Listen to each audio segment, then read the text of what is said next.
Welcome back to the deep dive. We're here to help you cut through the noise, taking that stack of research and turning it into, well, really sharp, actionable knowledge. And today, it's about selling your home.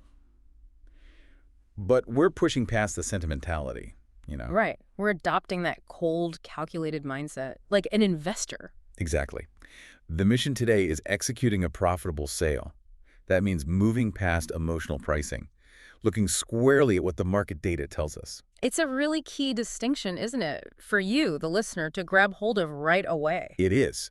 Because selling, well, it's inherently complex. You're balancing this deep internal knowledge, your costs, your risks, the numbers, with needing flawless external execution. That's the deal itself, the negotiation, the transaction. And it's fascinating. Our sources highlight this right at the start, this contrast between, like, two types of educated people in real estate. Yeah, the observer and the investor. The observer, they sound intellectually loaded. They've read everything, gone to the seminars, they get the theory. They totally get it. But they're often paralyzed. Maybe fear, maybe just indecision. And the painful part. The painful truth for that observer is all that learning, all that time and energy, it never translates into a financial return. Because they don't pull the trigger, they don't make the investment, or in this case, they don't execute the sale. Exactly. They end up watching success from the sidelines instead of experiencing it.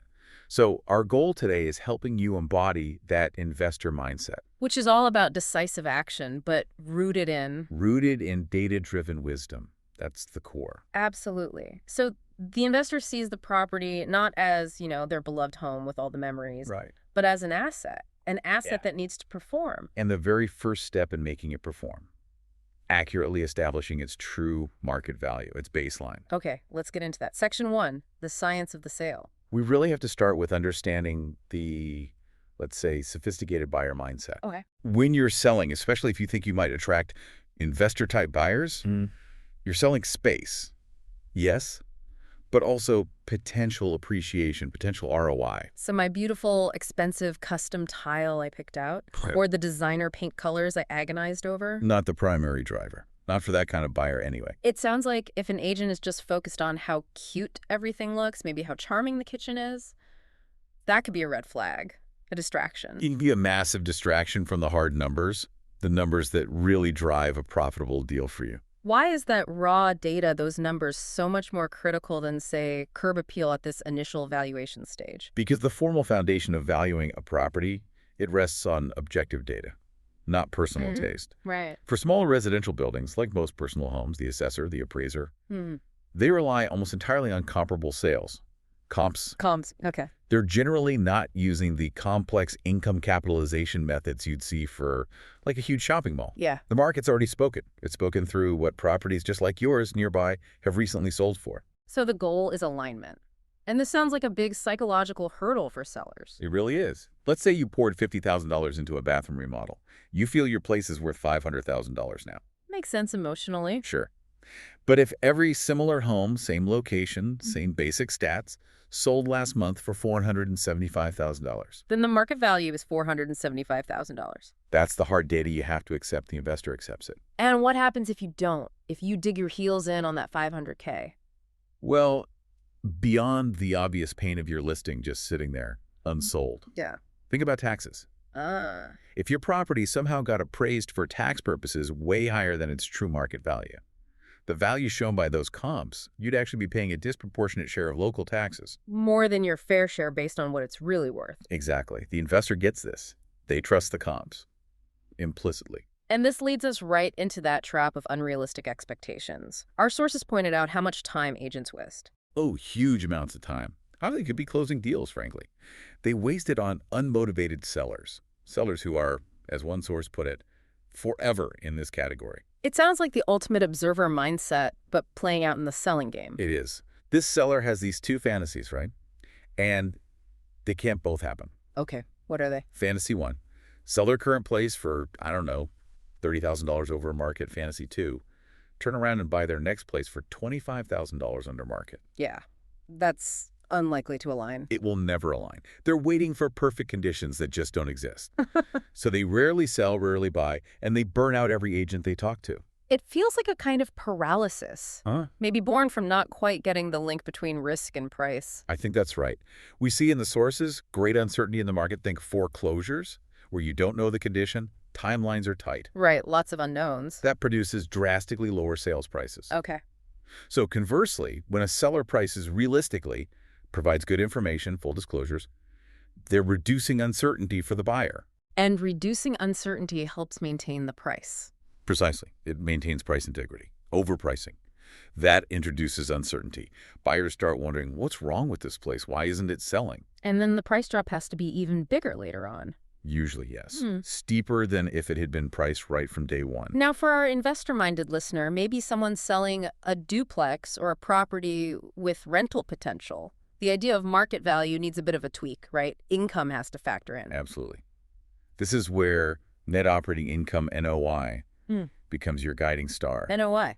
If the property has income potential or existing income, its ultimate value to a buyer, especially an investor buyer, is based on that NOI. And the calculation is? You take your gross scheduled income, that's potential total rent, subtract vacancy and credit loss rent you don't actually collect, Okay. and then subtract your operating expenses, the cost to run the place. What's left is NOI. That sounds like the cold, hard science bit. It is. It's the science of asset valuation for income properties. Let's unpack that formula a little. Precision matters here, especially if you're using NOI to justify your asking price. What are the key inputs an investor really scrutinizes? Okay. First, gross scheduled income. That's the ideal world, fully occupied, everyone pays on time. Got it. Second, vacancy and credit loss. This needs to be modeled conservatively. You can't just assume 100% occupancy. What's a standard assumption? A common factor used in modeling is around 6% to 8%. That's like assuming 3 to 4 weeks of vacancy per year per unit. But crucially, you need to check the local rates for your specific area. Right, it varies. The investor plans for downtime. The observer hopes for the best. You nailed it. The observer assumes 100% occupancy. Always. It's unrealistic. And operating expenses, OPEX, what are the common traps sellers fall into when calculating these? OPEX is everything needed to operate the property. Right. Think insurance, property management fees if you use them, maintenance, maybe utilities, property taxes. What's not included? The big one people confuse is debt service. Your mortgage payment principal and interest that is not an operating expense. Ah, okay. That's a financing cost, separate from the property's operational performance. Exactly. A sophisticated buyer wants to see the true operating costs, independent of how you financed it. If you're selling a rental and have a clear, itemized history of your OPEX, that builds huge credibility. Makes sense.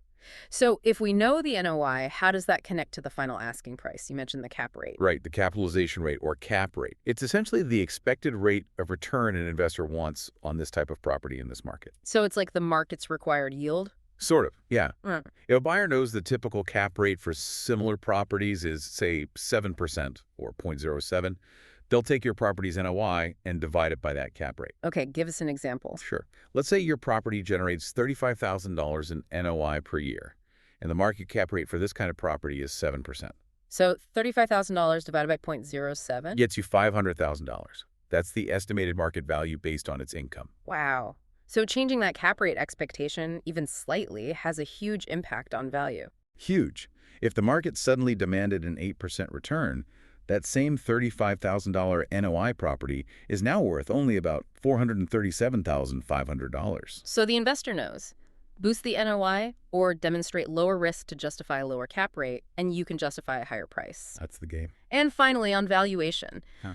That need for intense, location-specific due diligence, especially if you're selling or investing remotely.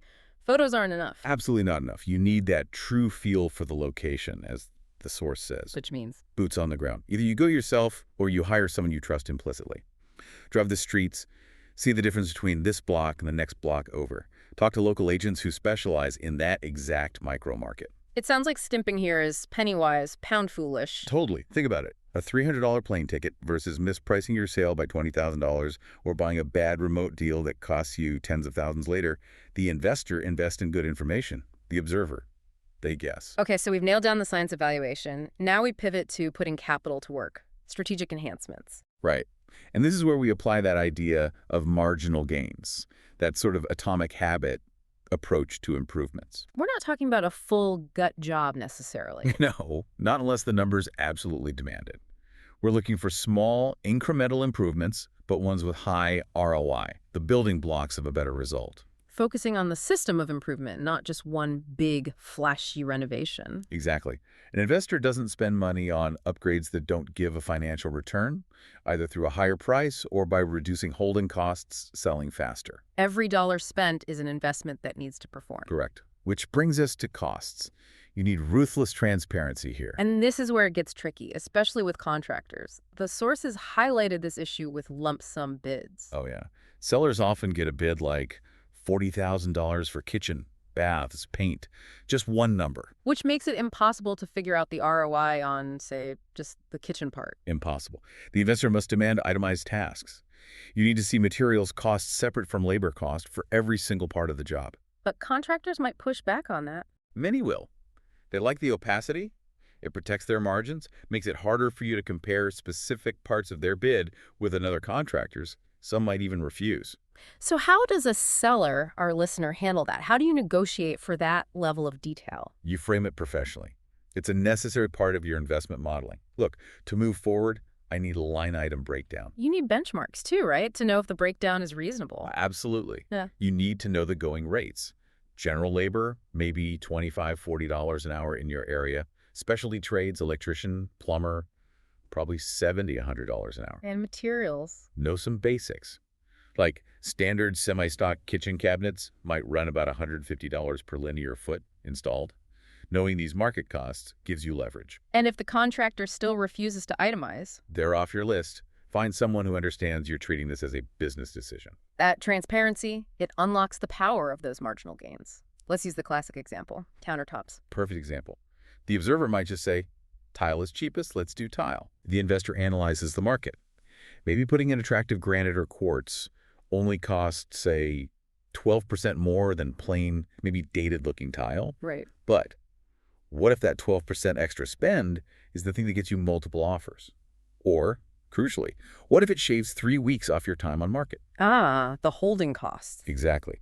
Those 3 weeks of saved mortgage interest, property taxes, insurance, that could easily outweigh the initial 12% extra cost for the nicer countertops. That's the calculation. We shouldn't just focus on the visual stuff either, right? Curb appeal is important, but what about, say, fixing a leaky roof? The curb appeal stuff, fresh paint, tidy landscaping, often has high ROI because it's the inviter. It's the first impression. Got it. But practical value is huge, especially for investor buyers. Things like a new, high-efficiency HVAC system. That lowers future utility bills. Fixing structural issues. That eliminates future risk and cost for the buyer. Highly valued. And if the property is already an investment property, or could be one, value also comes from things that help the next owner's bottom line, like tax strategies. Definitely. This gets into more advanced territory, but it's super relevant for attracting sophisticated buyers. Think about the 1031 exchange. Right, the like-kind exchange. Explain why that's such a big deal for investors. Okay, so a 1031 allows an investor selling one investment property to defer paying capital gains taxes if they reinvest the proceeds into another like-kind investment property of equal or greater value. So they can keep their capital working, compounding, without that tax hit. Exactly. For a serious investor, being able to roll gains over tax-deferred is a massive incentive to buy a property that qualifies. If you're selling such a property, you highlight that potential. But the timelines are notoriously tight, right? Brutal. Ruthlessly strict. Yep. From the day you close the sale of your original property, you have only 45 calendar days to formally identify potential replacement properties. 45 days. Wow. And then you must close on one or more of those identified properties within 180 calendar days from that original sale date. No extensions, no excuses. What's a common way people mess that up? Well, besides just missing the deadlines, there's the identification part. The 3-property rule is common. You can identify up to 3 potential replacements, regardless of their value. But you must close on at least one of them. People sometimes identify properties they aren't truly serious about. High stakes indeed. Okay, let's pivot to another tax strategy that can boost cash flow right away for a buyer. Cost segregation. What is that? Cost segregation. It's basically an engineering-based study. It allows a property owner to break down a building into its various components. Components like the main structure, which usually depreciates slowly over 27.5 years for residential, but then identifies other things, carpeting, appliances, maybe special wiring, landscaping, parking lots, fencing, things that have a shorter useful life. And the benefit? The IRS allows you to reclassify those shorter life assets into accelerated depreciation schedules, often 5, 7, or 15 years, instead of 27.5. So the buyer gets bigger tax deductions much sooner, Exactly. You pull those future depreciation expenses forward into the early years of ownership. which means less taxable income right away. Precisely. It boosts the property's after-tax cash flow immediately, making it significantly more attractive to a tax-sensitive buyer compared to a property where this hasn't been done. So if you're selling an investment property, getting a cost segregation study done before you list could be a smart move. It can be a huge selling point. You're handing the buyer increased financial performance on a silver platter. You've done their homework. All right, we've got the value right. We've made smart investments. Now, the art of presentation. Staging. Yes. Yeah. And the first hurdle here is understanding the goal. It's not interior decorating for your taste. The sources say it's about selling space, not taste. That's it, exactly. Yeah. You're tailoring the property to fit the dreams, the aspirations of the generalized buyer. The broad market, not your unique, specific style. Okay, but here's the challenging part. The sources also say that if staging is done really well, the seller should look at their home and find it feels, well, kind of inadequately furnished, anonymous, even average. Yes, that sounds counterintuitive, but it's a sign of success. But doesn't that risk making it feel cold, sterile, boring? How do you make it anonymous enough for buyers to project themselves, but still create that wow factor? That's the key question. The anonymity comes from removing the personal stuff. Your family photos, your trophies, your kids' drawings, any political or religious items, anything that screams, this is the current owner's life. So the buyer can mentally move in. Right. The average feel means sticking to broadly appealing modern styles. No polarizing choices like a bright purple accent wall or, super distressed, shabby chic furniture, if that's not the mainstream taste right now. Okay, so neutralize the personal, generalize the style. Then where does the wow come from? You layer it on strategically, using specific design elements that have universal appeal. Let's talk about that first impression checklist. Top priority. Uncluttering. Yeah. Hands down, remove anything that blocks flow or distracts the eye. Great. Keys on the counter, mail piled up, shoes by the door, all that daily life clutter, pack it away. If you have a bulky coat rack blocking the entryway, remove it. First rule, clear sightlines, easy flow. Once it's clear, the investor uses staging as a psychological tool. Our sources mention 4 key elements. First, the inviter. The inviter. That's the immediate detail right near the entrance that grabs attention, sparks curiosity, makes someone want to step inside and see more. Could be like a striking piece of art. Could be art, could be a really beautifully styled console table, maybe an interesting sculpture visible from the door. It's the hook. Okay, hook them in. Then you need the cozy fire. The cozy fire. This is what makes them want to stay, to linger. It encourages them to imagine living there, feeling comfortable. So texture comes into play here. Texture is huge. A plush armchair, a soft cashmere throw over the sofa, really nice towels in the bathroom, high-quality bedding, something that invites touch or suggests comfort. The longer they linger, the more connection they feel. Element 3, the wow object, the big focal point. Yeah, this needs to be pretty obvious. Ideally, it's architectural, a fantastic view through Wow. big windows, a dramatic high ceiling, a really impressive fireplace. And if the architecture is kind of plain, Then the wow has to come from staging. A stunning piece of furniture, maybe an oversized dramatic light fixture, a large, gorgeous mirror, something that commands attention and anchors the room visually. and the last element was contrast and juxtaposition. Why is that needed? This prevents that flat, boring catalog look you're worried about. It adds visual interest and sophistication How do you create it? by mixing things up. Different textures, think a sleek, glossy table on a rough, matte rug. Different styles, maybe some modern art hanging above a rustic antique chest. This creates a bit of visual tension, energy. It makes the space feel curated, not just furnished. We even got some generational tips. Apparently, Gen Y millennials have some specific dislikes, like pendant lights. Yeah, the source suggested they generally prefer cleaner lines, maybe recessed lighting or track lighting. Pendants can sometimes feel cluttered or dated to that demographic unless they're done just right. And what do they like? Mirrors are usually a hit. They bounce light around, make spaces feel bigger, and sometimes subtle nods to aspirational brands like displaying some nice toiletries the source mentioned. Bliss products can resonate if it's done tastefully, not overtly. What are the staging choices that just scream outdated or needs work to a buyer, the immediate turnoffs? Oh, linoleum flooring is a big one. Almost always reads as cheap or old. Gold tone fixtures, faucets, light fixtures, unless they're very intentionally part of a specific current design trend, often just look dated. Because they signal immediate renovation costs to the buyer. Exactly. The investor-seller wants to eliminate those obvious objections up front. Let's touch on color and light quickly. Room flow was mentioned. Right. You don't want every room painted the exact same beige that's dull. But the intensity and general hue of the main colors should feel connected as you move through the house. Avoid jarring transitions. Yeah. Don't have a super bright primary colored kitchen opening directly into a very muted cream-colored living room. It feels disjointed. You want a sense of harmony. And window sills. That feels like a micro detail. It is, but it matters. The rule of thumb is proportion. Bigger window. You can use bolder decorative items on the sill. And avoid lining things up. Yes. Don't put 3 identical pots in a perfect row. Vary the height, the shape. Group things in slightly irregular clusters, like odd numbers 3s or 5s. It looks more natural, more dynamic, yet still intentional. Okay, we're into the final stretch. Execution. You can get the value right, stage it perfectly, but if the team handling the sale isn't top-notch, It can all fall apart. And the sources are really blunt here. Not all real estate agents are created equal. in fact, one source said most are pretty terrible, especially for investors. It's harsh, maybe, but often true from an investor's perspective. Most agents are great at facilitating standard transactions for homeowners. An investor needs more. They need a strategic partner. Someone who gets the numbers, not just the aesthetics. Exactly. The cute kitchen is nice, but the agent needs to understand ROI, appreciation potential, how to analyze rental comps, maybe the basics of foreclosures.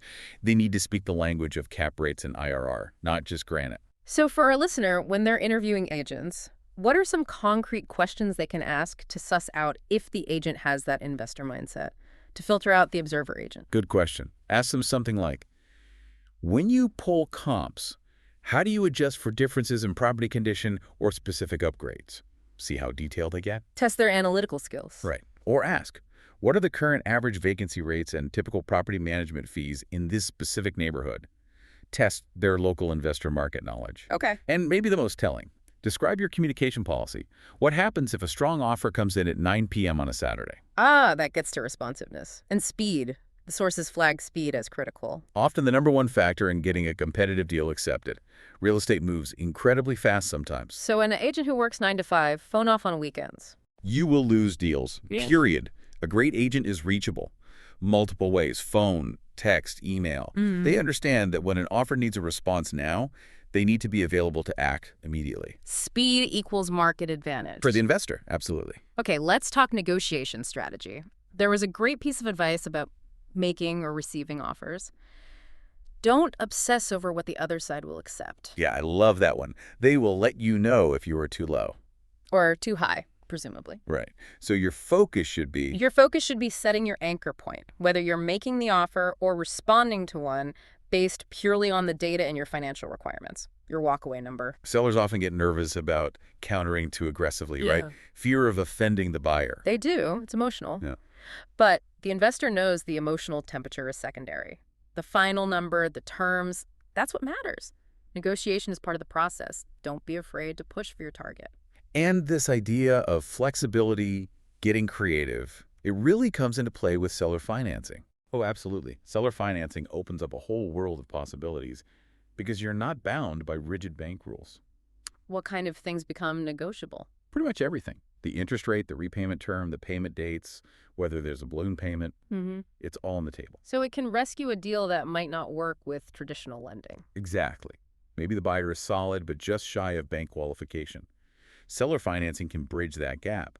For the seller, you might get a higher interest rate than the bank offers, or structure a quicker payout via a balloon. It turns a potentially mediocre deal into a great one by solving problems creatively. That's powerful.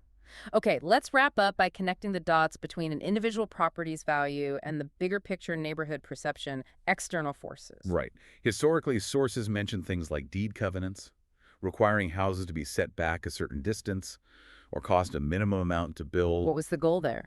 Purely to guarantee desirability, to assure buyers that the neighborhood would maintain a certain standard, visually and financially. It was about protecting property values, baked right into the deeds, an early form of value control. But sometimes external factors completely change the game regardless of those intentions. There was that surprising 1942 court case about racial restrictive covenants. Yeah, that was fascinating. These covenants were designed explicitly to enforce segregation, which the proponents thought protected value. But the court found. The court actually refused to enforce one, noting it could undermine its stated goal of protecting property values. How so? The court observed, and studies later confirmed, that in many cases, African Americans facing housing discrimination were willing to pay higher prices than whites for similar housing in certain areas. So, ironically, enforcing the exclusion could actually depress values in some contexts. Allowing integration sometimes led to appreciation. Wow. That just powerfully underscores how value, while we try to pin it down with comps and NOI, is constantly being influenced by these bigger non-physical forces, social dynamics, policy, hashtag tag outro. Absolutely. And if this deep dive has shown us anything, it's that selling for top dollar isn't about luck. It's a calculated system. The investor mindset. Right. True value starts with objective data comps for most homes, NOI for income properties. Pricing has to be realistic, data-driven to avoid just sitting on the market. And execution needs that sharp, responsive, data-savvy agent. And the presentation, the staging, it's about creating broad appeal, removing the personal, layering in those universal wow factors, making it easy for buyers to picture their life there, reducing their perceived risk. But as we just touched on, even with all that right, external forces are always at play. Think about local government policies. Like tax abatements, maybe? Exactly. A city offers huge tax breaks to draw young professionals or tech companies downtown. Suddenly, property values in that zone shoot up. Which is great if you own there. Great for the new owners or those selling now. But it might do next to nothing for homeowners just a few miles away in an older outlying neighborhood. Their physical house hasn't changed, but the economic currents are favoring elsewhere. So here's a final thought for you, our listener, to chew on as you get ready to sell. When you sit down with your agent to set that list price, really think about it. How much of your home's value is truly tied to its physical stuff? The granite, the new roof, the square footage. And how much is being shaped right now by the political winds and economic decisions swirling around your specific town, your specific block? It's not just about the house itself, it's about its place in a much larger, constantly shifting system. Something to definitely keep in mind as you navigate the market.